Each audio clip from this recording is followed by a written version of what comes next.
Orangeburg Consolidated School District 5 Board of Trustees, October 9th, 2018 board meeting. Now we're hearing from Mr. Scott Price, Executive Director of the South Carolina School Board Association with Champions for Public Education.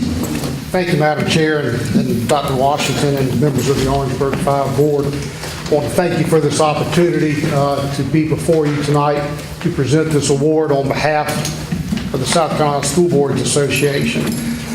So many dynamics go into student achievement, and of course we recognize the parents and the guardians, but you know the community has a large role in the success of public education in every district in South Carolina, probably in every district in the country.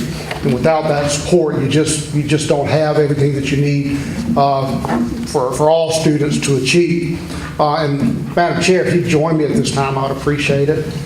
I'd also like to point out that Chairman Ulmer is a representative, a Region 7 director on the South Carolina School Boards Association Board of Directors. We're very proud of her.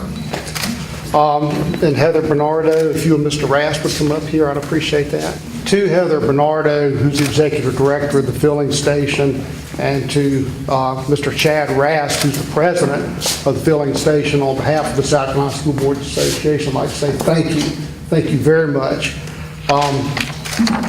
We want to thank you for your wonderful partnership with Orangeburg 5 Schools. This is a partnership that displays your dedication and commitment to the success of public school children. The partnership between the filling station and the district serves as a model for other districts in our state, and is why the South Carolina School Boards Association is proud to recognize you and honor you with our Champions for Public Education Award.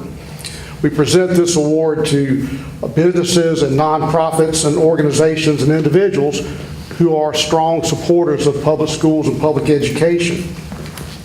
The Orangeburg 5 Board nominated you for this award because of your tremendous support of students and staff in the district. You give your time, dedication, and resources to ensure that Orangeburg Public School students are prepared for the next step as graduates. 8 years ago, Heather Bernardo started a program called Into the Mouths of Babes.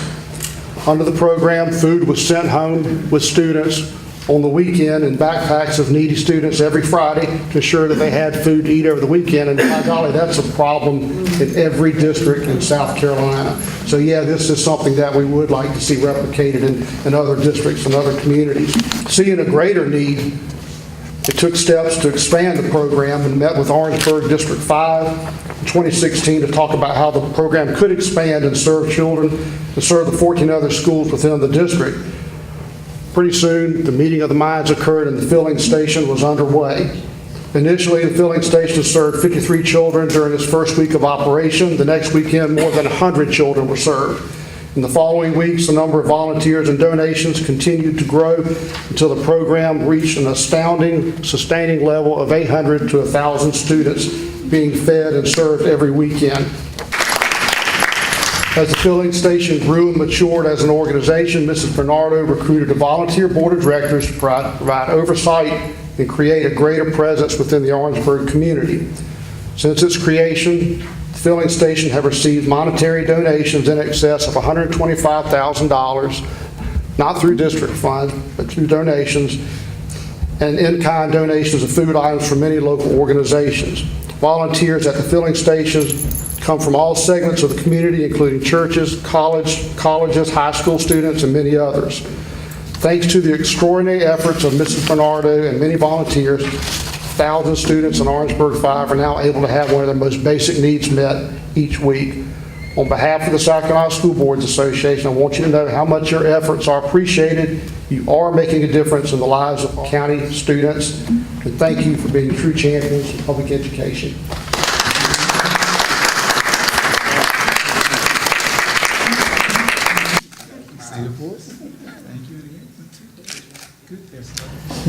We will now have our superintendent's update. Superintendent Washington. Good evening. Good evening. Madam Chair, board members. For my update, I've asked Mr. Randy Redmond to pull together a project update of the different things that we have going on in the district, and he's going to come and present it this time. This is the latest update on each one of those projects. Brookdale and Dover gyms that you had asked for, he is at the point that those are in the hands of the engineer to give them a preliminary quote on what they project that work will do for your approval or blessing so that they can proceed with that. And OW Stadium, they're going to do some, or doing some reworking of the site drawings to try to use more effectively the grading that's already there to save some on money. I have one question, sir. Okay. In reference to Olympic Wilkerson Auditorium. The auditorium, Any plans to make any kind of improvements in the auditorium for the seating?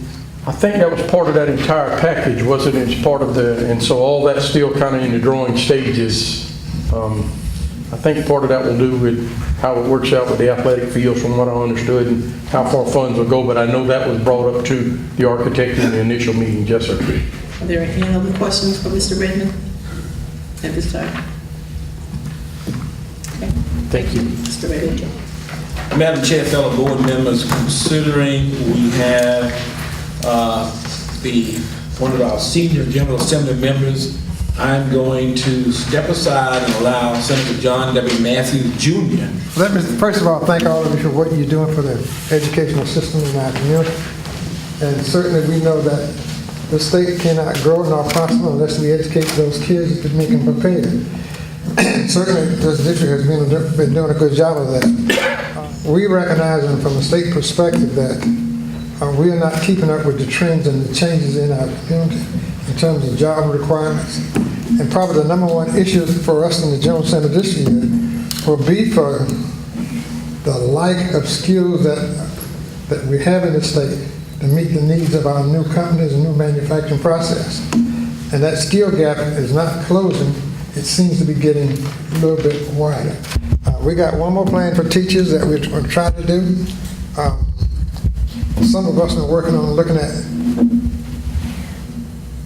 not tax cuts, but tax reabatement for teachers, with teachers in Tier 1, Tier 1 and Tier 2 counties. Tier 2 counties will be those that slightly just above those Tier 1 counties.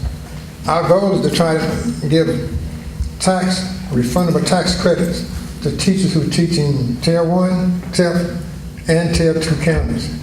And we think that's going to help you with attracting teachers. There's a group of us talking with the Housing Authority. Madam Chair, Senator Matthews, Mr. Price, and maybe Mr. Price, you can stand up. I had some conversation with a few bus drivers this week and last week, and it involved, the conversation centered around school bus repairs. Apparently that there are some problems, and Mr. James Howard, I think, is here. He's our transportation supervisor. Mr. Howard is doing a fantastic job with what he had. However, there are some buses that are in dire need of repairs, and trying to get repair parts appears to be an issue. Correct, Mr. Howard? Yes, sir. And I know Mr. Howard can't do much about it, but I know you guys can. Yeah. We're out of sync in our rotation of school buses. We need to get it back down to 15 years. It will take about 35 million persistently over a number of years to replace them, to get it down to an acceptable level. Somewhere now, we got a lot of buses on the road that's 20 years above old, and they need to get off the road. Yeah. Those rear end, those long buses with the motor in the rear, really got some serious problems. But I think we replaced all those except 200, and those will be replaced next year. I'm here tonight to present a check, and I want to tell you why I want to present it. I've always believed and recognized that STEM education is critical for the future job owners and workers, and any kid who's looking for a career path ought to look at some kind of STEM education. And there are a couple of reasons for that. And the first reason is this: STEM jobs are growing 35% faster than any other category of jobs. STEM jobs pay 35% more than any other jobs out there. So if a kid is looking for a career path where there's good jobs, continue to grow, they need to get some kind of STEM-related curriculum. And so STEM Lab have the ability to introduce kids to careers and opportunities that they would never think about, based on the current environment they live in. And so I've been pushing STEM labs very hard. And to tell you the truth, we got more STEM labs in Orangeburg County than any other county. All right. And this check tonight that I'm going to give you is to get 2 more. Oh, wow. So next year, we'll make that decision. We'll be looking at 4th or 5th grade to get kids STEM labs, what we're going to do at that point. I've got all the counties, all the school districts I represent will have STEM labs. The only one I'm going to work on now is Berkeley County. I represent the Cross and the area. And so we plan to do that next year. And so all the counties, all of them in the middle schools will have STEM labs. And I hope they will benefit from it. And Mr. Chairman, if you would come forward.